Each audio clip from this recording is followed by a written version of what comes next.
Treviso una rissa sfociata in omicidio, a Serravalle un agguato finito a colpi di forconi e ammazze.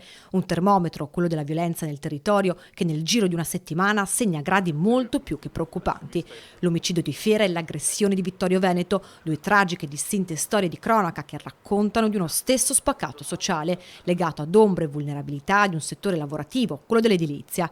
Una spia questa che ha visto accendere anche l'attenzione del Comitato per l'Ordine e Sicurezza Pubblica, svolta questa mattina una speciale riunione in prefettura a Treviso a cui hanno preso parte il prefetto Angelo Sidoti, il sindaco Mario Conte e i vertici delle forze dell'ordine della città. Abbiamo preso spunto dai due episodi di rissa, purtroppo anche con una persona deceduta avvenuti nei giorni scorsi, per fare un quadro generale della situazione della sicurezza e anche legato al mondo dell'edilizia. Controllo sulla sicurezza e regolarità del lavoro nel mondo dell'edilizia, capitolo questo che aveva già siglato un incontro nei giorni scorsi. Nei giorni scorsi, durante un incontro anche sui temi della sicurezza sul lavoro, ANCE, associazioni dell'artigianato e sindacali, avevano richiamato la nostra attenzione su quel mondo dal punto di vista della necessità di controlli sulla sicurezza sul lavoro nero, lavoro irregolare,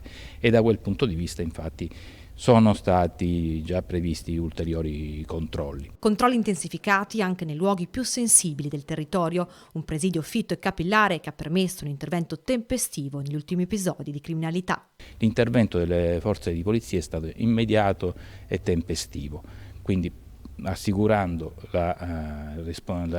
l'identificazione e poi arresto o deferimento di stato di libertà all'autorità giudiziaria dei presunti responsabili.